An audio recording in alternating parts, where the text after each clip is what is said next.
चलता रहूँगा अपने पथ पर, चलने में माहिर बन जाऊँगा। या तो मंजिल मिल जाएगी या फिर अच्छा मुसाफिर बन जाऊँगा। नमस्कार साथियों, राम राम, खम्मा खणी। स्वागत है आप सभी का लहर क्लासेज पर। संघर्ष सभी जारी है, सपने होंगे सच। मैं दिनेश आजना आपके बीच में हाजिर हूँ एक बार पुनः। और आज बात करेंगे राजस्थान सीईटी की तैयारी के लिए। हम जो भारत का भूगोल पढ़ रहे थे, भारत के भूगोल के अंदर 3 टॉपिक्स हमारे क्लियर हुए कुल 2 क्लासों के अंदर। ऐसे तो ज़्यादा हुए हैं लेकिन मोटे मोटे तौर पे 3 एक हो गए हैं। उसके बाद अपना जो चौथा टॉपिक आता है जिसके बारे में आज बात करेंगे कि जो भारत की प्रमुख नदियाँ हैं, नदियों के साथ साथ में जो बहुउद्देशीय परियोजनाएँ हैं, उनसे संबंधित जो एनसीईआरटी के क्वेश्चन हैं वो हम यहाँ पे सॉल्व करने वाले हैं। दूसरा आपका सबसे बड़ा सवाल आ रहा था कि बीएसटीसी की कॉलेज अलॉटमेंट कब होगा। तो देखिएगा, फिलहाल तो कोई न्यूज है नहीं और मैं बार बार वीडियो बनाऊंगा नहीं, सीधी सी बात है। क्योंकि पिछला वीडियो लगभग मैंने 7 दिनों के बाद बनाया था और उस वीडियो के कमेंट्स आप देखो, बहुत से बच्चों ने कहा कि सर आपकी इस वीडियो का इंतजार था। मुझे पता था, मैंने सोच लिया था कि मैं वीडियो सीधा जब लिस्ट आएगी तभी बनाऊंगा। लेकिन फिर भी बच्चों के काफ़ी कॉल्स बन के एक वीडियो बनाना पड़ा कि भाई अभी तक कुछ नहीं है। ठीक है, उस पर फिर कमेंट आएगा यार यही है वीडियो बनाते हो और कुछ तो बताते नहीं हो। तो और कुछ तो मेरे बस में होता तो मैं जाके वहाँ पे लिस्ट है वो आपकी जारी करवा देता कि चल फटाफट लिस्ट जारी कर, तक को देर बार काट देगी। ऐसा कुछ है नहीं, ठीक है। बट मन तक को देर बार काट देगी। तो जब भी लिस्ट आएगी बता दिया जाएगा। लेकिन जहाँ तक मुझे लग रहा है वो, चलो फिर भी इतनी आपकी मांग हुई थी एक वीडियो अलग से डालेंगे, वो अलग चीज़ है। देखो आपके कहने पर ही बनाए जा रहे हैं, इतना आप फोर्स करते हो तभी बनाते हैं। उसके ऊपर भी फिर आपका यही कमेंट आता है ना कि बार बार यही और कुछ है ही नहीं, तो फिर मज़ा नहीं आता है। तो यहाँ तो पूछो मत, और पूछो तो फिर जवाब देना हमारा फर्ज है। और हम यहाँ पे सीईटी के लिए पढ़ रहे हैं तो बीएसटीसी के कमेंट्स नहीं करना है, उसके लिए अलग से आपके लिए कुछ करेंगे। फिलहाल सीईटी की तैयारी करने वाले सभी बच्चों के लिए भारत का भूगोल पढ़ रहे हैं। तो चलिए क्लास की शुरुआत करते हैं। आप तो शुरुआत हम नदियाँ, जलप्रपात और झीलों से कर रहे हैं और अध्याय 5 है हमारा, जिसके अंदर पहला प्रश्न आज का आपके सामने है। निम्न में से कौन सी नदी है वह ज्वार उन्मुख बनाती है? ज्वार उन्मुख कौन सी नदी बनाती है, ये आपसे पूछा गया। ज्वार नदमुख है वो कौन सी नदी बनाती है? सबसे पहला तो आपका ये सवाल रहेगा कि ज्वार नदमुख है ये होता क्या है। तो देखिएगा, जो ब्रश घाटियों के अंदर नदियाँ बहती है वो समुद्र से पहले जब मिलती है ना, तो वो जो क्षेत्र होता है वो ज्वार उन्मुख कहलाता है। तो कौन से समुद्र से मिलेगी और ज्वार उन्मुख बनाएगी, ये आपको बताना है। ऑप्शन आपके सामने गंगा, ताप्ती, गोदावरी और महानदी है। फटाफट से कमेंट करना है कि कौन सी नदी है वो ज्वार उन्मुख बनाती है। ज्वार उन्मुख क्या होता है? समुद्र से मिलते समय जो ब्रश घाटियों से नदियाँ बहती है ना, वो समुद्र से मिलते समय क्या है, डेल्टा, मतलब वो लावा वगैरह या कुछ उसके साथ कण वगैरह लाते हैं, वो वहाँ का क्षेत्र होता है, वो क्या कहलाता है? ज्वार उन्मुख कहलाता है। तो बताएंगे भाई यहाँ पे आपका जो राइट आंसर है वो क्या हो जाएगा। बिल्कुल जो भी बी उत्तर बता रहे हैं वो सभी क्या आ रहे हैं, राइट आ रहे हैं। ताप्ती नदी है वो क्या करती है? ज्वार उन्मुख बनाती है। बी उत्तर आपका सही हो जाएगा। अगला प्रश्न आपके सामने है। निम्न में से कौन भारत के लेक डिस्ट्रिक्ट के रूप में जाना जाता है? भारत का झीलों का जिला। अपने राजस्थान में तो झीलों की नगरी किसे कहा जाता है? झीलों का जिला, ठीक है, जिला नहीं है, झीलों। झीलों का जिला पूछा गया है। झीलों का जिला कौन सा है भारत का? राजस्थान का तो कौन सा हो जाता है? उदयपुर हो जाता है। भारत में झीलें सबसे ज़्यादा कहाँ पे हैं? भारत में लेक डिस्ट्रिक्ट के नाम से किसे जाना जाता है? बताओ भाई। नैनीताल को, शिमला को, सिक्किम को या माथेरन को? बताएंगे। लेक डिस्ट्रिक्ट, झीलों का जिला है वो किसे कहा जाता है? क्योंकि ये जिला है जिसमें बहुत सारी झीलें हैं, चारों ओर झीलें ही झीलें हैं, बीच में ये जिला आएगा, झीलों से घिरा हुआ जिला है। तो ये अपना नैनीताल जिला हो जाएगा। उत्तराखंड के अंदर है नैनीताल। कहाँ पे है, किस राज्य में है नैनीताल? नैनीताल है उत्तराखंड के अंदर। ए ऑप्शन सही हो जाएगा। उत्तराखंड के नैनीताल को कहा जाता है झीलों का जिला। क्लास को एक बार सभी शेयर कर दीजिएगा, अच्छे तरीके से लाइक भी करते रहना है। सभी दोस्तों को शेयर कर दो ताकि क्या है वो भी इस क्लास में जुड़ पाए और अच्छे से क्लास देख पाए। कर्नाटक स्थित जोग जलप्रपात किस नदी पर स्थित है? कर्नाटक के अंदर जोग जलप्रपात है। ये जोग जलप्रपात कौन सी नदी पर स्थित है बताओ? कर्नाटक के अंदर है कौन सा जलप्रपात? जोग जलप्रपात। ये कौन सी नदी पर है? कावेरी नदी पर है, गोदावरी नदी पर है, सारावती नदी पर है या कृष्णा नदी पर है? बताओ भाई। कर्नाटक का जोग जलप्रपात है वो आपका कौन सी नदी के किनारे हो जाएगा? तो कर्नाटक का शिमोगा जिला के अंदर नदी है जिस नदी का नाम है कावेरी, और कावेरी की एक सहायक नदी है शरावती नदी। कौन सी नदी? शरावती नदी। इस शरावती नदी के किनारे बना हुआ है जोग जलप्रपात। अगर परीक्षा में प्रश्न आए कि जोग जलप्रपात कहाँ पे है, तो आपका उत्तर क्या होगा, कर्नाटक। कौन सी नदी है, तो नदी लिख देना आपका शरावती नदी। सी ऑप्शन यहाँ पे क्या हो जाएगा, राइट आंसर हो जाएगा। इसका दूसरा नाम है गरसोपा। इस जोग जलप्रपात का दूसरा नाम क्या है, गरसोपा भी इसे कहा जाता है, या फिर महात्मा गांधी जलप्रपात भी कहा जाता है। अगले प्रश्न की बात करते हैं, भारत की सबसे लंबी झील कौन सी है, बताओ भाई। भारत की सबसे लंबी झील कौन सी हो जाएगी। भारत की सबसे लंबी झील पूछा जा रहा है। पेगोंग झील है, पुलिकट झील है, कोलेरू झील है, या वेबनाड झील है। भारत की सबसे लंबी झील पूछा गया है, फटाफट से कमेंट करके बताएंगे। लंबी भी वापस कैसी है, ताजे पानी की है। कैसा पानी है, ताजे पानी की। ताजे पानी की लंबी झील है वेबनाड झील। वेबनाड झील है कहाँ पर, ये केरल के अंदर है। वेबनाड झील कहाँ पे, बहुत ही अच्छा प्रश्न है, सीधा भी पूछ लिया जा सकता है कि वेबनाड झील कहाँ पर है, केरल के अंदर है वेबनाड झील, जो भारत में ताजे पानी की क्या है, सबसे लंबी झील है। इस झील को पनमुदा झील भी कहा जाता है, याद रखना। तो डी ऑप्शन यहाँ पे आपका सही हो जाएगा। अगला प्रश्न है प्रश्न नंबर 5 आपके सामने, जिसमें आपसे पूछा जा रहा है कि निम्न में से कौन सी नदी है जो ज्वार्द उन्मुख बनाती है। ये तो अपना हो गया है, और दूसरा प्रश्न ये था, छठा प्रश्न आ गया, पांचवा प्रश्न नहीं है, पांचवा भी यही है, ज्वार्द उन्मुख बनाती है। वापस से यही प्रश्न है कि कौन सी नदी है वो ज्वार्द उन्मुख बनाती है। तो पिछली बार तो ताप्ती नदी में ऑप्शन था, तो हमने ताप्ती नदी लिख दिया था भाई, उसमें तो ऑप्शन ताप्ती नदी था।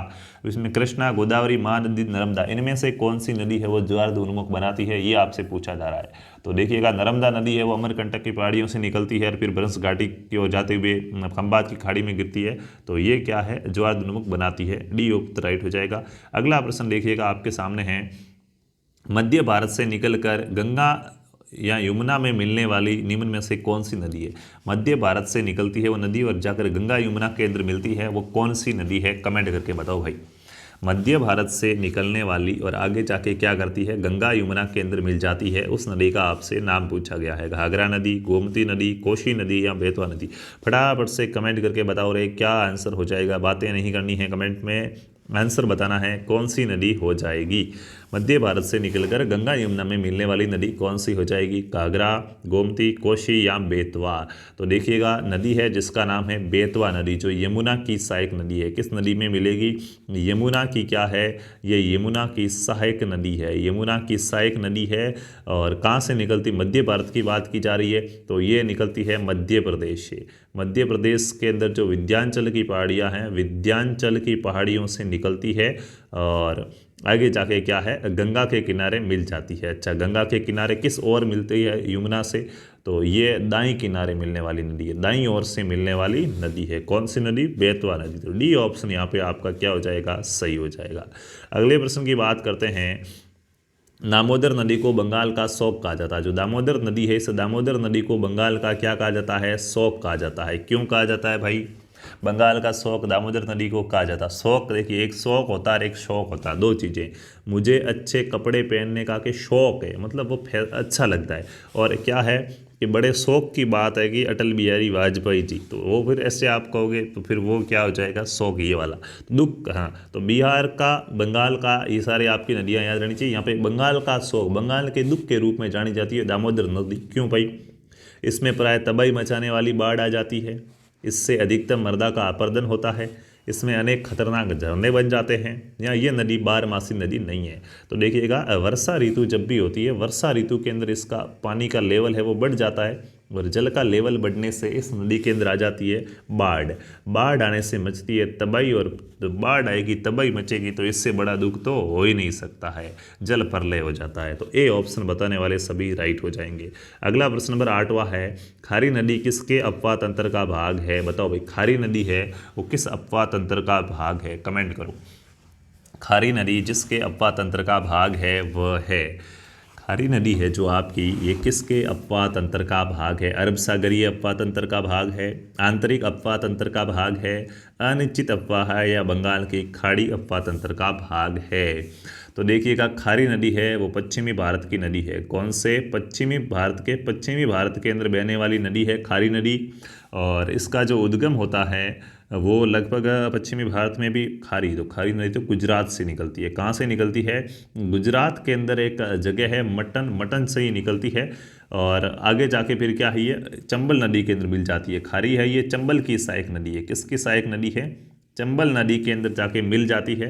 तो चंबल नदी में मिलती है, तो अब आपको पता चल गया कि बंगाल की खाड़ी के अंदर गिरेगी। डी ऑप्शन क्या हो जाएगा, राइट आंसर हो जाएगा। जिसने भी डी बताया उनका उत्तर सही है, बहुत ही अच्छा। अगला प्रश्न है, प्रायद्वीपीय भारत की सबसे लंबी नदी कौन सी है, बताओ भाई। प्रायद्वीपीय भारत की सबसे लंबी नदी पूछा गया है। प्रायद्वीपीय भारत की सबसे लंबी नदी कौन सी हो जाएगी, नर्मदा नदी, गोदावरी नदी, महानदी या कावेरी। जो अपना प्रायद्वीपीय भारत है, इस प्रायद्वीपीय भारत की सबसे लंबी नदी कौन सी हो जाएगी। प्रायद्वीपीय भारत का मतलब है दक्षिणी भारत, और दक्षिणी भारत की सबसे लंबी नदी है ये अपनी गोदावरी नदी है। कौन सी नदी है, गोदावरी नदी है, जिसे दक्षिण भारत की गंगा कहते हैं। क्या कहा जाता है, दक्षिणी भारत की गंगा कहा जाता है इस नदी को। गोदावरी नदी को ही दक्षिणी भारत की गंगा या बूढ़ी गंगा भी कहा जाता है। वृद्ध गंगा, वृद्ध गंगा क्या है, वृद्ध गंगा कहा जाता है गोदावरी नदी को। तो जिसने भी बी उत्तर बताया है उन सभी का उत्तर सही है। अगला प्रश्न नंबर 10 आपके सामने है, अलकनंदा और भागीरथी नदियों के संगम का क्या नाम है। जहाँ पे अलकनंदा और भागीरथी नदी मिलती है उस स्थान को क्या कहा जाता है, बताओ भाई। अलकनंदा और भागीरथी नदियों के संगम का स्थान है, उसका नाम क्या हो जाएगा, फटाफट से बता दो भाई, कमेंट करो। अलकनंदा और भागीरथी नदियों के बीच के स्थान को क्या कहते हैं, संगम को। रुद्रप्रयाग, अच्छा रुद्रप्रयाग, हाँ। उसके बाद देवप्रयाग, हरिद्वार या केदारनाथ। तो देवप्रयाग क्या है, देवप्रयाग है अलकनंदा और भागीरथी नदी है, ये उत्तराखंड के अंदर देवप्रयाग नामक स्थान पर मिलती है। देवप्रयाग टिहरी जिले के अंदर है, उत्तराखंड में, टिहरी जिले में। आप यूके वाला दूसरा यूके मत समझना, उत्तराखंड हो जाएगा। और इसके पश्चात इस नदी को फिर देवप्रयाग में ही अलकनंदा और भागीरथी आई, देवप्रयाग में मिली, फिर यहाँ से आगे निकलते इसका नाम क्या हो जाता है, गंगा हो जाता है। क्या नाम हो जाता है, गंगा नाम हो जाता है इस नदी का। ठीक है, ये आपको क्या करना, ध्यान रखना। और जो 5 अपने प्रयाग है, विष्णु प्रयाग, नंद प्रयाग, कर्ण प्रयाग, रुद्र प्रयाग और देव प्रयाग, तो ये देव प्रयाग अंतिम प्रयाग है, सबसे लास्ट वाला प्रयाग है। ठीक है, तो यहाँ पे आपका बी ऑप्शन राइट हो जाएगा। जिसने भी बी बताया है बहुत ही सही है। अगला प्रश्न है, तिब्बत में सागमपो कहलाने वाली नदी कौन सी है। वो कौन सी नदी है जिसको तिब्बत में सागमपो कहा जाता है, बताओ भाई। किस नदी को तिब्बत के अंदर सागमपो नाम से जाना जाता है, गंगा नदी को, ब्रह्मपुत्र नदी को, सिंधु नदी को या तीस्ता नदी को, कमेंट करेंगे। तिब्बत में सागमपो कहलाने वाली नदी है वो कौन सी हो जाएगी, गंगा नदी, ब्रह्मपुत्र, सिंधु या तीस्ता नदी, बताओ रे। पोगम्बो, पोगम्बो नहीं है, मोगम्बो, खुश हुआ, मोगम्बो भी नहीं है, सागमपो है। तो देखिएगा ब्रह्मपुत्र नदी है, इस ब्रह्मपुत्र नदी को ही क्या कहा जाता है, ब्रह्मपुत्र नदी को वहाँ पे सागमपो कहा जाता है। कहाँ पे, तिब्बत में तो सागमपो कहते हैं। उसके अलावा याद रखना बांग्लादेश के अंदर इसको जमुना कहा जाता है। बांग्लादेश है ना, बांग्लादेश के अंदर इसको कहा जाता है जमुना। बांग्लादेश में क्या है, अगर प्रश्न ऐसा आ जाए कि किस नदी को बांग्लादेश में जमुना कहा जाता है, तो ब्रह्मपुत्र नदी को ही बांग्लादेश में जमुना और तिब्बत में सागमपो कहा जाता है। बी ऑप्शन बताने वाले सभी राइट हो जाएंगे। अगला प्रश्न आपके सामने है, निम्न में से कौन 2 भारतीय राज्यों की सीमा पर स्थित झील है। वो कौन सी झील है जो 2 भारत के राज्य है उनकी सीमा पर स्थित है, बताओ। निम्न में से कौन सी झील 2 भारतीय राज्यों की सीमा पर स्थित है, चिल्का झील, कोलेरू झील, लोनार झील या पुलिकट झील, बताओ भाई। 2 भारतीय राज्यों की सीमा पर स्थित झील कौन सी हो जाएगी। तो देखिएगा यहाँ पे आपके क्या आया है, चिल्का उड़ीसा, कोलेरू लोनार महाराष्ट्र। तो यहाँ पे आपके देखिएगा पुलिकट झील क्या है, ये पुलिकट झील है ना, ये एक तरफ तो आपका आंध्र प्रदेश, कौन सा, आंध्र प्रदेश और तमिलनाडु। तमिलनाडु तो बहुत कम ही है, ज़्यादातर ये पुलिकट झील है वो आंध्र प्रदेश के अंदर है, लेकिन कोई 3-1% के आसपास तमिलनाडु का क्षेत्र लगता है। तो इन दोनों की सीमा पर स्थित झील है पुलिकट झील। डी उत्तर क्या हो जाएगा, राइट उत्तर हो जाएगा। वैसे है कहाँ पे पुलिकट झील, आंध्र प्रदेश में। कहाँ पर है, आंध्र प्रदेश में है, तो तमिलनाडु की भी सीमा लगती है। डी उत्तर बताने वाले सभी क्या हो जाएंगे, सही हो जाएंगे। अगले प्रश्न की बात करते हैं। अगला प्रश्न है, प्रायद्वीपीय भारत की निम्न में से कौन सी नदी अरब सागर में नहीं मिलती है, बताओ भाई। प्रायद्वीपीय भारत की वो कौन सी नदी है जो अरब सागर में नहीं मिलती है, पेरियार, कावेरी, नर्मदा या ताप्ती। दक्षिणी भारत की कौन सी नदी है जो क्या है, जो अरब सागर में नहीं मिलती है, बताओ भाई, कौन सी हो जाएगी। तो देखिएगा पेरियार, नर्मदा, ताप्ती और कावेरी। कावेरी नदी है, ये कावेरी नदी क्या है, आपको पश्चिम की ओर प्रवाहित होती है और ये फिर क्या है, आगे जाके बंगाल की खाड़ी के अंदर गिरती है, ब्रह्मगिरी पहाड़ियों के आसपास, ये बंगाल की खाड़ी में गिरती है। कहाँ पे गिरती है? बंगाल की खाड़ी में गिरती है। तो अरब सागर में ये नहीं गिरती है। यहाँ पे आपका बी ऑप्शन राइट हो जाएगा। जिसने भी बी बताया है बहुत ही अच्छा सही जवाब है। अगला प्रश्न है, कयाल क्या है? बताओ रे भाई, कयाल क्या है? वॉट इज कयाल है? कयाल क्या है बताओ? तराई का मैदान होता है उससे कयाल कहते हैं। दक्कन पठार की रेंगड़ होती है उससे कयाल कहते हैं। गंगा के डेल्टे को कयाल कहते हैं, या केरल के लेंगन हैं उनको कयाल कहा जाता है। कयाल क्या है फटाफट से कमेंट करके बताना है। हाँ, कयाल क्या होता है? देखिएगा, केरल के अंदर जो लेंगून झीलें हैं, केरल के अंदर जो लेंगून झीलें हैं, उन लेंगून झीलें को कयाल कहा जाता है। जैसे पुन्नामाद कयाल है, अष्टमुदी कयाल है, वेबनाड झील है, ये भी लेंगून झील है केरल की, तो वेबनाड कयाल हैं। ऐसी झीलें जो क्या है, लेगून झीलें हैं, उन्हें क्या कहा जाता है? उन्हें कयाल कहा जाता है। केरल के अंदर स्थित लेगून झील है, क्या है? कयाल। तो डी उत्तर यहाँ पे आपका राइट हो जाएगा। जिसने भी डी बताया है उनका आंसर क्या है? सही है। अगला प्रश्न है, सिंधु नदी का उद्गम होता है। बताओ भाई, सिंधु नदी का जो उद्गम है वो कहाँ से होता है? सिंधु नदी कहाँ से आती है? हिंदू कुश पर्वतमाला से, हिमालय पर्वतमाला से, कैलाश पर्वतमाला से, या काराकोरम पर्वतमाला से? सिंधु नदी का उद्गम कहाँ से होता है? सिंधु नदी का उद्गम आपसे पूछा गया है। तो भाई याद करो, बम बम भोले मेरा मन डोले, मन नमः शिवाय बोले हैं। कौन सा? कैलाश पर्वतमाला याद करो। कैलाश पर्वतमाला की जो मानसरोवर झील है, कौन सी झील? एक मानसरोवर स्थान अपने जयपुर में है, जबकि मानसरोवर झील है, ये मानसरोवर झील है जो कैलाश पर्वतमाला की, यहाँ से निकलती है सिंधु नदी। कौन सी नदी? सिंधु नदी निकलती है। टोटल लंबाई इस सिंधु नदी की लगभग 2880 किलोमीटर है, लेकिन भारत के अंदर ये कितनी निकलती है? इंडिया के अंदर इसकी जो लंबाई है सिंधु नदी की, वो केवल 700 किलोमीटर है। कितनी है? 700 किलोमीटर है।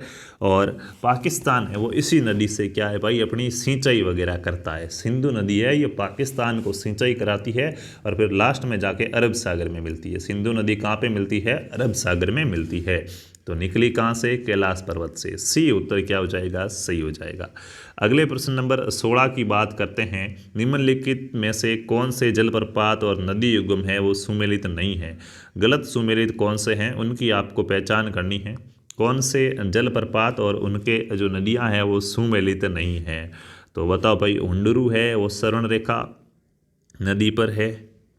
हुंडरू स्वर्ण रेखा, हाँ ठीक है। जोन्हा राउ पर, दाचोंग काशी है, लोध बाकर। तो देखिएगा, लोध बूढ़ा घाटी जलप्रपात झारखंड के अंदर है, तो बाकर नहीं है। जिले दिए गए हैं यहाँ पे, स्थान भी नदियाँ, और तो नदियाँ तो ये बाकर नदी पे नहीं है, लोध है वो बाकर पे नहीं है, ठीक है ना। ये बूढ़ा नदी पर है। कौन सी नदी पर? लोध को बूढ़ा प्रपात भी कहा जाता है। ये बूढ़ा नदी का ही नाम है, बूढ़ा का, बूढ़ा नदी पर है ये। झारखंड का सबसे ऊंचा जलप्रपात है ये लोध। कहाँ का?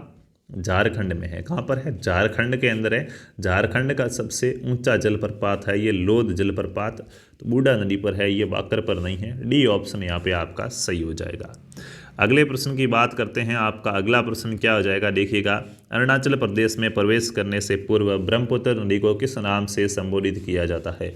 ये ब्रह्मपुत्र नदी है, जब अरुणाचल प्रदेश में प्रवेश करती है तो इससे पहले इसका नाम क्या था वो आपसे पूछा गया है। बताओ भाई, अरुणाचल प्रदेश में प्रवेश करने से पहले ब्रह्मपुत्र नदी को कौन से नाम से संबोधित किया जाता है? अभी अभी अपन इस प्रश्न को कर चुके हैं। कहाँ से आएगी? तिब्बत वाले क्षेत्र से। कहाँ से? तिब्बत वाले क्षेत्र से। और तिब्बत में अपन ने कहा था कि इसको सागम्पो कहा जाता है। क्या कहा जाता है? सागम्पो। अच्छा, तिब्बत में सागम्पो कहा जाता है। और उसके बाद जैसे ही अरुणाचल प्रदेश के दियांग वाले क्षेत्र वगैरह वहाँ पे आ जाती है असम के अंदर, तो इसका नाम क्या पड़ जाता है? ब्रह्मपुत्र पड़ जाता है। तो इससे पहले तो इसको कहा गया सागम्पो, लेकिन सागम्पो तो ऑप्शन में है नहीं। जब अपने ही स्थान का पूछ लिया तो दिहांग में आती है सबसे पहले, तो फिर दिहांग कहेंगे। क्या कहेंगे? दिहांग कहेंगे। बी उत्तर राइट है। बाकी बांग्लादेश में क्या कहा जाता है? जमुना कहा जाता है। अपने यहाँ पे ब्रह्मपुत्र। तो बी ऑप्शन राइट हो जाएगा। अगला प्रश्न है, रज्जरपा किन नदियों के संगम पर अवस्थित है? बताओ भाई, रज्जरपा है ये कौन सी नदियों के संगम पर स्थित है? रज्जरपा है क्या सर? एक तीर्थ स्थल है। रज्जरपा क्या है? रज्जरपा एक तीर्थ स्थल है। ये जो तीर्थ स्थल है ये कौन सी नदियों के संगम पर है, वो आपसे पूछा गया है। बताओ भाई। रजरपा है झारखंड का, क्या है, झारखंड का एक तीर्थ स्थल है। झारखंड जिले के अंदर एक तीर्थ स्थल है रजरपा। वो कौन सी नदियों पर स्थित है, ये आपसे पूछा गया। यहाँ पे माँ छिन्नमस्तिका और रजरपा का जलप्रपात है। छिन्नमस्तिका का मंदिर बना हुआ है। और ये क्या है, दामोदर और भैरवी नदियों के संगम पर है। तो दामोदर और शेरबुकी, दामोदर और केरान, दामोदर और बेड़ा। तो भैरवी नदी का ही दूसरा नाम बेड़ा नदी है। तो दामोदर और बेड़ा आपका क्या हो जाएगा, राइट आंसर हो जाएगा ए ऑप्शन। अगले प्रश्न की बात करते हैं। ब्रह्मपुत्र नदी उद्गम से लेकर डेल्टा तक निम्न में से किन किन देशों से गुजरती है। बताओ भाई। ब्रह्मपुत्र नदी है ये उत्पत्ति, जहाँ से इसकी उत्पत्ति होती है, अपने उद्गम से लेकर लास्ट डेल्टा है वहाँ तक कौन कौन से देशों से गुजरती है, ये आपसे पूछा गया। तो सबसे पहले आपको पता होना चाहिए देश पूछा गया है। तो ब्रह्मपुत्र नदी तिब्बत से उत्पन्न होती है, कैलाश पर्वत से। और तिब्बत के बाद क्या है, भारत में आती है। और भारत में अपन ने इसको ब्रह्मपुत्र का, और बांग्लादेश में जाएंगे इसको क्या कहेंगे, जमुना कहेंगे। ये चीज़ तो अपन पहले ही पढ़ चुके हैं। तो स्टार्टिंग हुई तिब्बत से, उसके बाद चीन आई, फिर म्यांमार चली गई। अरे गलत है रे, तिब्बत चीन ही है तो, हाँ तो फिर देश तो चीन ही होगा। चीन के बाद वहाँ पे आई, भारत में आई, भारत के बाद बांग्लादेश में। सी ऑप्शन राइट हो जाएगा, ठीक है। और तीनों के नाम याद रखने, चीन, तिब्बत में इसको क्या कहा गया, सौगम्पो कहा गया, भारत में ब्रह्मपुत्र, बांग्लादेश में जमुना, ठीक है। तो सी ऑप्शन यहाँ पे राइट हो जाएगा कि ब्रह्मपुत्र नदी है चीन, चीन के बाद भारत, और भारत के बाद बांग्लादेश में जाती है, और अंत में क्या है, बंगाल की खाड़ी के अंदर गिर जाती है। तो यहाँ पे आपका राइट आंसर सी हो जाएगा। अगले प्रश्न की बात करते हैं। भारतीय मरुस्थल की एक महत्वपूर्ण नदी है, आई आई रे आई भाई, आपने आड़ी आई है। भारतीय मरुस्थल की एक महत्वपूर्ण नदी कौन सी है, कमेंट करके बताओ फटाफट से। प्रश्न नंबर 20वां है, भारतीय मरुस्थल की एक महत्वपूर्ण नदी कौन सी है। लूणी नदी मरुस्थल की है, नर्मदा, व्यास या कृष्णा। तो लूणी नदी, नागपहाड़ अजमेर, नागपहाड़ अजमेर अपने राजस्थान से क्या है, ये उत्पन्न होती है नागपहाड़ियों से, और राजस्थान के अंदर तो यहाँ से आती है, प्रवेश करती है नागपहाड़ अजमेर से यहाँ से, और फिर चलती चलती पूरे अर्ध शुष्क मरुस्थलीय प्रदेश है वहाँ से होती हुई अपने राजस्थान में जाती है। उसके साथ में कच्छ का रण जो पूरा मरुस्थल है, तो वहाँ पे ये जाती है लूणी नदी। तो ए ऑप्शन यहाँ पे आपका राइट आंसर हो जाएगा। अगले प्रश्न की बात करते हैं। लोकटक एक है, बताओ भाई लोकटक क्या है। लोकटक एक है, ये प्रश्न आपके एग्जाम में आएगा। लोकटक एक है, घाटी है, नदी है, झील है या पर्वतमाला है। लोकटक क्या है, घाटी, नदी, झील या पर्वतमाला। लोकटक एक है। तो दोस्तों लोकटक क्या है, लोकटक मणिपुर राज्य की एक क्या है, झील है। लोकटक कहाँ पे है, मणिपुर के अंदर है एक झील, ठीक है। इसी झील के अंदर तो वो है काबुल लामो राष्ट्रीय वन्यजीव अभ्यारण्य, जिसको आप कहते हो कि विश्व का एकमात्र तैरता हुआ राष्ट्रीय अभ्यारण्य कहाँ पे है, इसी लोकटक झील के अंदर है, काबुल जामो, ठीक है। तो यहाँ पे असंख्य हिरण पाया जाता है, आपको पता होना चाहिए। सी आंसर राइट हो गया। अगले प्रश्न की बात करते हैं। आपका अगला प्रश्न यहाँ पे क्या हो जाएगा, देखिएगा। सिंधु नदी है, सिंधु नदी की एक सहायक नदी जो हिमाचल प्रदेश में होकर बहती है। सिंधु नदी की एक सहायक नदी का नाम बताना है जो हिमाचल प्रदेश से होकर बहती है। बताओ भाई। सिंधु नदी की एक सहायक नदी जो हिमाचल प्रदेश से होकर बहती है। सतलज, व्यास, रावी या हुंजा। बताओ फटाफट से। सिंधु नदी जो कैलाश श्रेणी से आती है, तो इसके साइड में और कौन सी नदी आएगी जो हिमाचल प्रदेश से होकर जाएगी। तो हिमाचल प्रदेश का नाम आएगा, भाखड़ा बांध बना हुआ है इसके ऊपर, सतलज नदी। कौन सी नदी, सतलज नदी, ठीक है। सतलज नदी है जो हिमाचल प्रदेश में, इसी नदी पर अपना बांध है भाखड़ा बांध। कौन सा बांध, भाखड़ा बांध यहीं बना हुआ है। और ये सिंधु नदी की सहायक नदी है जो हिमाचल प्रदेश में, आप सभी को पता है। इसका सोचने वाली बात, ये प्रश्न हार्ड लग रहे हो ना, नॉर्मल प्रश्न है, ठीक है, बेसिक लेवल के प्रश्न है भाई, इससे ईजी प्रश्न नहीं होते। चंबल नदी किन राज्यों से प्रवाहित होती है। बताओ चंबल नदी है वो कौन से राज्यों से बहती है, फटाफट से बता दो। चंबल नदी है वो कौन से राज्यों से प्रवाहित होती है। मध्य प्रदेश, गुजरात और उत्तर प्रदेश, राजस्थान, मध्य प्रदेश और बिहार, गुजरात, मध्य प्रदेश, छत्तीसगढ़ और उत्तर प्रदेश, मध्य प्रदेश और राजस्थान। तो यूपी, एमपी और फिर कहाँ पे, राजस्थान में आती है चंबल नदी। उत्तर प्रदेश से निकलती है, विंध्याचल की पहाड़ियाँ या जान पाव की पहाड़ियाँ आप कहते हो। मध्य प्रदेश मऊ से, मध्य प्रदेश से निकलती है ना, है, हाँ तो मध्य प्रदेश से निकलती है, तो उत्तर प्रदेश में यमुना में मिलती है। तो अच्छा, ये क्रम तो पूछा गया है नहीं भाई। देखो यहाँ पे उत्तर प्रदेश ऐसा क्रम थोड़ा ही पूछा, किन किन राज्यों में बहती है। उत्तर प्रदेश में बहती है, एमपी से निकलती है, यूपी में बहती है, राजस्थान में भी बहती है। तो आपका डी ऑप्शन राइट आंसर हो जाएगा। अपने बांध अपन ने पढ़े, गांधी सागर बांध, राणा प्रताप सागर बांध, जवाहर सागर बांध, कोटा बैराज, चंबल नदी पर 4 बांध बने हुए हैं। डी ऑप्शन राइट है। 3 अपने राजस्थान के अंदर है, एक कहाँ पे है, मध्य प्रदेश में है, ठीक है, गांधी सागर। तो यहाँ पे अपना डी ऑप्शन राइट हो जाएगा। अगला प्रश्न है, सांबर लवण झील कहाँ है स्थित है। बताओ भाई, सांबर लवण झील है ये किस राज्य में स्थित है। इसमें अब सोचने वाली तो कुछ बात है ही नहीं है, ये तो अपने घर की झील है। क्या है, घर की झील है। सांबर झील कहाँ पे है, राजस्थान के अंदर है। डी ऑप्शन सही हो जाएगा। अगला प्रश्न है, भारत के किस राज्य में खारे पानी की सबसे बड़ी झील है। बताओ भाई, भारत का कौन सा राज्य है जिसमें खारे पानी की सबसे बड़ी झील है। अच्छा, खारे पानी की सबसे बड़ी झील है कौन सी, पहले तो ये कमेंट करके बताओ। भारत की खारे पानी की सबसे बड़ी झील है, इस झील का नाम क्या है, कमेंट करो। भारत की खारे पानी की सबसे बड़ी झील है, इस झील का नाम क्या है। तो देखिएगा, भारत की जो खारे पानी की सबसे बड़ी झील है, इस झील का नाम है चिल्का झील। क्या नाम है, चिल्का। चिल्का झील कहाँ पे है, ओडिशा में। तो सी ऑप्शन अपना राइट हो जाएगा। जिसने भी सी बनाया उन सभी का राइट है। ये भी बंगाल की खाड़ी का ही एक भाग है चिल्का झील। तो कैसी झील है, लैंगून, मतलब खारा पानी है, तो झील कैसी है, लैंगून झील है, ठीक है। अगले प्रश्न की बात करते हैं। आपका अगला प्रश्न देखिएगा, झीलों से और नदियों से आपके प्रश्न पूरे हुए। अभी नदियों और झीलों पर कुछ जो जल संसाधन और बहुउद्देशीय परियोजनाएं चलाई जा रही है, उन बहुउद्देशीय परियोजनाओं से प्रश्न हम पढ़ेंगे। ये हमारा अध्याय नंबर 6 रहेगा आपके भारत के भूगोल का। तो चलिए, अब पहला प्रश्न आपका आया है, सरदार सरोवर परियोजना से लाभान्वित होने वाले राज्य। जो सरदार सरोवर परियोजना है, इस सरदार सरोवर परियोजना से लाभान्वित होने वाले भारत के कौन कौन से राज्य हैं। सरदार सरोवर बांध बना हुआ आप सभी को पता हो, तो गुजरात के अंदर नर्मदा नदी पर। सरदार सरोवर बांध कहाँ पे, गुजरात में है, नर्मदा नदी पर। तो गुजरात लाभान्वित होगा। गुजरात के बाद राजस्थान में हमारे जो सांचौर है, सिलूगांव, वहाँ से ये नर्मदा नदी आती है, राजस्थान में प्रवेश करती है अपने सांचौर से। तो गुजरात होगा, राजस्थान होगा। उसके बाद राजस्थान के बाद महाराष्ट्र, मध्य प्रदेश, ये भी है। तो ऑप्शन ए ही आपका राइट आंसर हो जाएगा कि सरदार सरोवर परियोजना से राजस्थान, महाराष्ट्र, गुजरात और मध्य प्रदेश क्या है, लाभान्वित होते हैं। राजस्थान को तो क्या है, इससे सिंचाई मिल जाती है। गुजरात को भी सिंचाई का फायदा हो जाता है। मध्य प्रदेश में विद्युत उत्पादन हो जाता है, ठीक है। तो यहाँ पे आपका राइट आंसर क्या है, ए हो गया। अगले प्रश्न की बात करते हैं। भाखड़ा नागल एक संयुक्त परियोजना है। भाखड़ा नागल परियोजना है, ये किन राज्यों की संयुक्त परियोजना है। बताओ भाई, भाखड़ा नागल परियोजना है, ये कौन कौन से राज्यों की संयुक्त परियोजना है। हरियाणा, पंजाब, सतलज। देखो, सतलज नदी पर भाखड़ा बांध है, ठीक है, इतना तो याद रह जाएगा। और पंजाब में भी सतलज नदी पर नागल बांध है, ठीक है। तो सतलज हिमाचल में भी है, पंजाब में भी है, इतना तो पता चला। तो हिमाचल और पंजाब तो होंगे।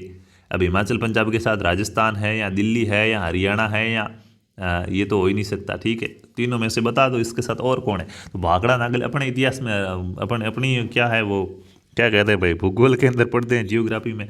तो राजस्थान, पंजाब और हरियाणा तीनों के अंदर है। ए ऑप्शन राइट हो जाएगा सीधा सा। अगला प्रश्न है, मेथन या बेल पहाड़ी व तिलैया बांध किस नदी पर बनाए गए। मेथन, बेल पहाड़ी और तिलैया बांध है, ये कौन सी नदी पर बनाए गए, बताओ भाई।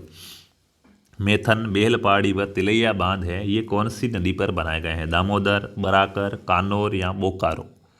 मेथन, बेल पहाड़ी और तिलैया बांध है, ये बनाए गए हैं, ये कहाँ पे बनाए गए हैं, बताओ भाई। तो दामोदर नदी घाटी परियोजना के अंदर इनका निर्माण किया गया है।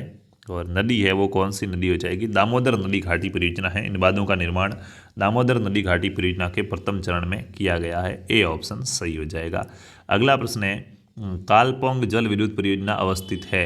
कालपोंग नदी पूछा ना, नदी तो दामोदर जल घाटी परियोजना है, नदी का नाम बराकर है यहाँ पे भाई, ठीक है, नदी का नाम बराकर है, परियोजना दामोदर नदी घाटी है। अगला प्रश्न है, कालपोंग जल विद्युत परियोजना अवस्थित है। कालपोंग जल विद्युत परियोजना है, ये कहाँ पे, बताओ भाई।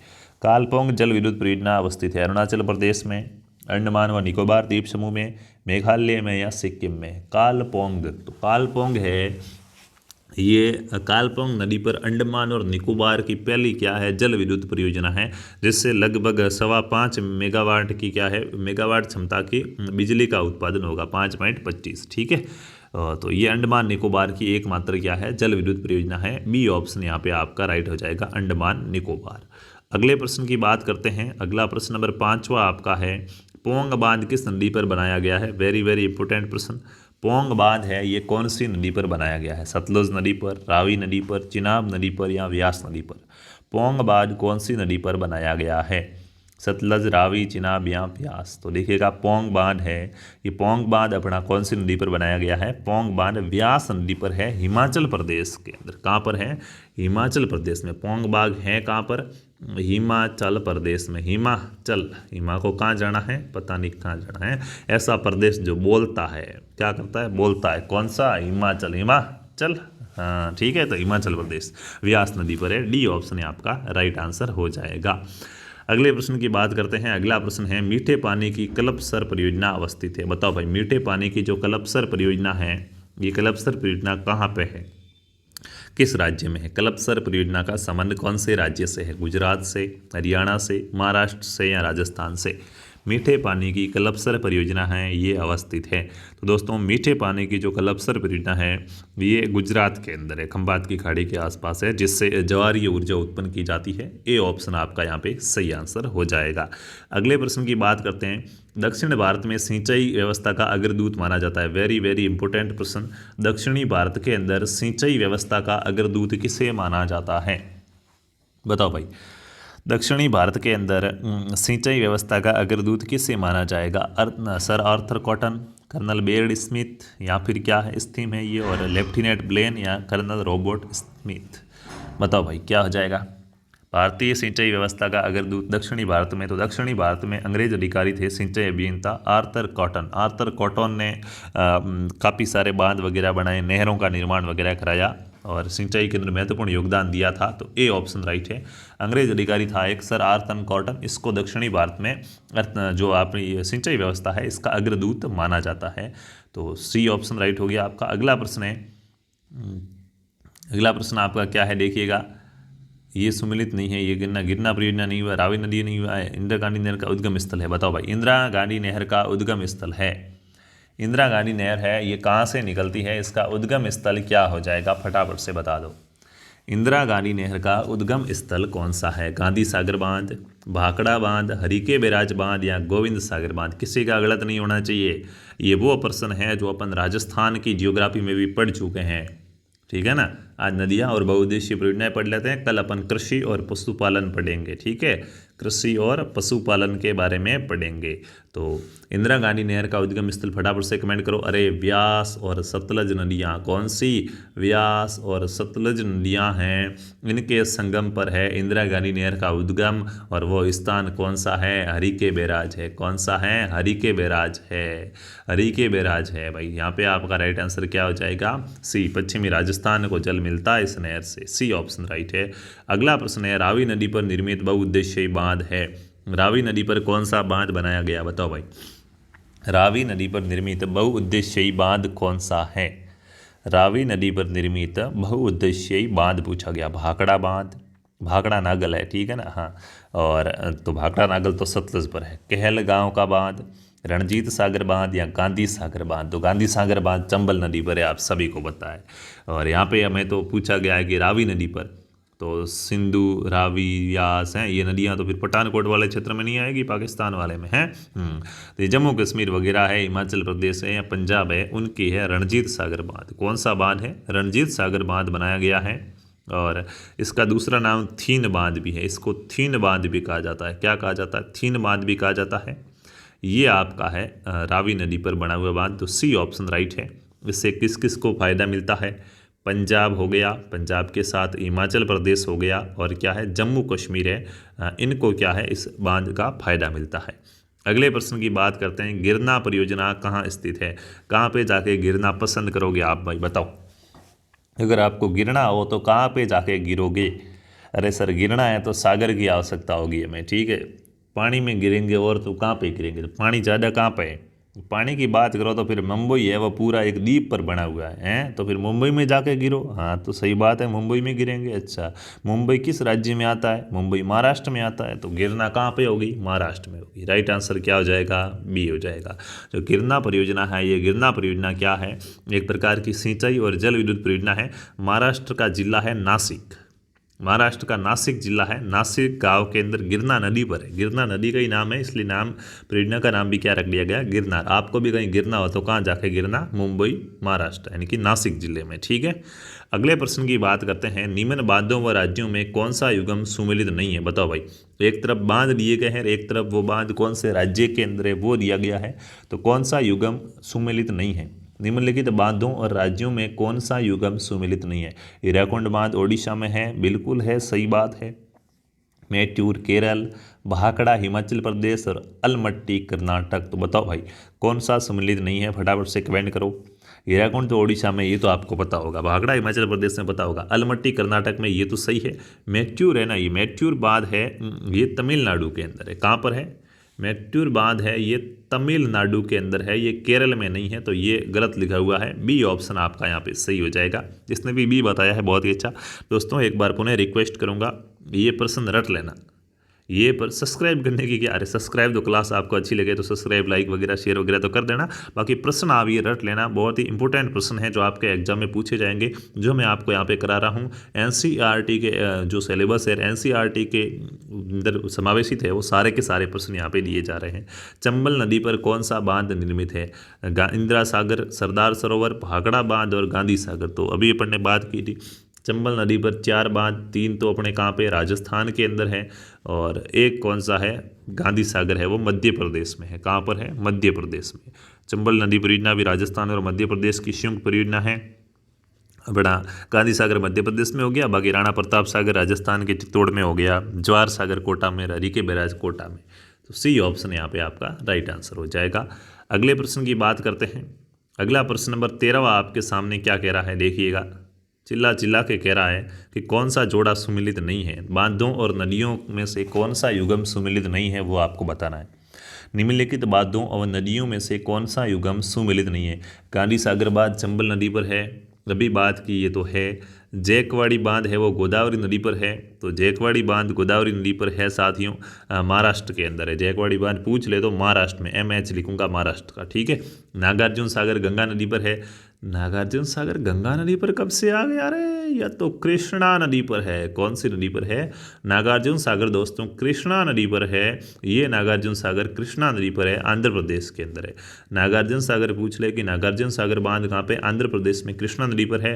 टिहरी बांध उत्तराखंड के अंदर है, भागीरथी नदी पर। सही बात है, तो यहाँ पे गलत युगम सी हो जाएगा, सी ऑप्शन राइट है। सारे प्रश्न इंपोर्टेंट है, अच्छे से क्या कर लेना है, इनको रट लेना है। अगला प्रश्न है, विश्व का सबसे ऊंचा गुरुत्वीय बांध कौन सा है, बताओ भाई। विश्व का सबसे ऊंचा गुरुत्वीय बांध कौन सा हो जाएगा। विश्व का सबसे ऊंचा गुरुत्वीय बांध, रिहंद बांध, कोयना बांध, भाखड़ा बांध या नागार्जुन बांध। तो देखिएगा, सबसे ऊंचा गुरुत्वीय बांध पूछा गया है, तो पंजाब में जो सतलज नदी पर बना हुआ भाखड़ा बांध है, ये भाखड़ा बांध क्या है, सबसे ऊंचा बांध है। लगभग 216 मीटर क्या है, 216 मीटर इसकी क्या है, ऊंचाई है। जो विश्व का सबसे ऊंचा क्या है, गुरुत्वीय बांध है।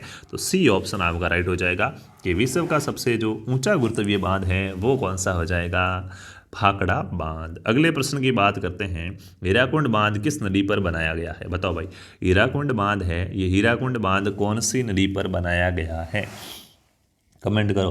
हैं, लाल बंगड़ी हीरा पन्ना सो जड़ी, तो वो हीराकुंड बांध है, हीरा पन्ना को नहीं। ठीक है, तो कहीं और कमेंट ना करियो कैसा रहो तो कणप्रिय गुप्ता गौड़ो है, तो वह कमेंट ना करो। तो हीराकुंडा बांध है ना, वो कौन सी नदी पे बनाया गया है, तो देखिएगा हीराकुंडा बांध है कहाँ पे, पहले तो वो तो बताओ। तो संबलपुर में। अच्छा, संबलपुर कहाँ पे है, ओडिशा के अंदर। अच्छा, तो ये पता चला कि हीराकुंडा बांध है वो है ओडिशा में। कहाँ पर है, ओडिशा राज्य के अंदर अपना बांध है हीराकुंडा बांध, ओडिशा राज्य के अंदर बांध है। और दूसरी बात आपको बता दूं, ये पूरे विश्व का सबसे लंबा बांध है, विश्व का सबसे लंबा बांध। विश्व का सबसे लंबा बांध आपसे पूछे ना कि विश्व का सबसे लंबा बांध कौन सा है, तो विश्व का सबसे लंबा बांध है हीराकुंडा बांध। अच्छा, कितनी लंबाई है, लगभग 25-26 किलोमीटर है, 25.8 है या 9 है, ऐसा कुछ है। 25.8 किलोमीटर इसकी क्या है, लंबाई है। और 3 नहरें निकाली गई है इसी बांध से। कौन कौन सी, बोरागढ़ नहर, सासन नहर और सबलपुर नहर। अच्छा, सबलपुर, हाँ। और क्या है, महानदी पर बना हुआ ये बांध है। कौन सी नदी पर बना हुआ है, महानदी पर बना हुआ बांध है हीराकुंड बांध। तो सी ऑप्शन बताने वाले सभी राइट हो जाएंगे। अगला प्रश्न है आपका, विश्व की सबसे पुरानी व विकसित नहर व्यवस्था भारत में कौन सी है, बताओ। विश्व की सबसे पुरानी नहर व्यवस्था है, पूरे विश्व में सबसे पहले बनने वाली नहर व्यवस्था ये है। और क्या है, विकसित नहर व्यवस्था। ऐसी वैसी नहीं है कि यूँ थे था के थेपड़ के काम पूरा कर दिया कि नहर बन गई, लो आयो आप पानी पी लो, नहीं, बहुत ही विकसित तरीके से अच्छी नहर बनाई गई है विश्व की सबसे पहले। अरे याद करो, राजस्थान का भागीरथ किसे कहा जाता है, पूरे विश्व में अपना नाम कर गए, क्या बात है। राजस्थान का भागीरथ किसे कहते हैं, जिस प्रकार गंगा नदी को लाया गया था भागीरथ के द्वारा, उसी प्रकार राजस्थान में गंगा नहर लाई थी, जो गंग नहर, ये राजस्थान के भागीरथ कहा गया। इसलिए किसने लाई थी, गंगा सिंह जी ने लाई थी। कहाँ के थे अरे गंगा सिंह, गंगा सिंह बीकानेर के महाराजा थे। कौन, बीकानेर के महाराजा थे। 1927 के अंदर गंग नहर का इन्होंने निर्माण कराया था, बीकानेर महाराजा गंगा सिंह ने अंदर। और ये विश्व की सबसे पुरानी है, 1927 में कोई नहर बन रही है, आप सोचो, ठीक है। तो सबसे पुरानी और विकसित नहर है, और ये पंजाब के फिरोजपुर से निकाली गई है। और कौन सी नदी पर बनी गई है, तो पंजाब आया है तो सतलज नदी पर बनी गई ये नहर है। कौन सी नदी पर है, सतलज नदी पर बनी गई नहर है, याद रह जाएगा। विश्व की सबसे पुरानी नहर कौन सी, अपने वाली गंग नहर। कहाँ पे है, ये जो पश्चिमी राजस्थान के, आप मान लो ये बीकानेर वगैरह साइड वाले, इस वाले जिले से पीते हैं, पंजाब से आता है पानी सतलज नदी से, ठीक है। राजस्थान का भागीरथ गंगा सिंह 1927 में इस नहर का निर्माण करवाते हैं। तो ए ऑप्शन यहाँ पे आपका राइट आंसर हो जाएगा। तो दोस्तों, ये कुछ महत्वपूर्ण प्रश्न थे जो राजस्थान सीईटी की तैयारी करने वाले सभी छात्रों के लिए बेहद बेहद इंपॉर्टेंट साबित होंगे, क्योंकि एनसीईआरटी के सिलेबस में जो दिया गया है, कम से कम ज़्यादा कुछ तो याद नहीं हो सके। एनसीईआरटी वाला तो हमें रट ही लेना चाहिए, क्या पता वहीं से सीधे प्रश्न कॉपी हो जाए। तो राजस्थान के बारे में हमने भूगोल पढ़ा है सीईटी के बारे में, जिसमें भूगोल के काफ़ी अध्याय हमारे हो चुके हैं, लगभग 5-6 टॉपिक अपन ने पढ़ लिए हैं बेसिक तरीके से।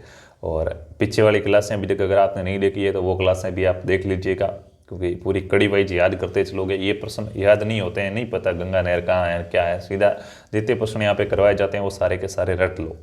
भूगोल से आपके प्रश्न आएंगे तो वो यहीं से आने वाले हैं, और इन प्रश्नों को आप अच्छे तरीके से रट लीजिएगा। पूर्ण संभावना है कि प्रश्न यहीं से आएंगे। और कल की जो हमारी क्लास होगी उसके अंदर हम कृषि और पशुपालन से संबंधित भारत के संदर्भ के अंदर पढ़ेंगे।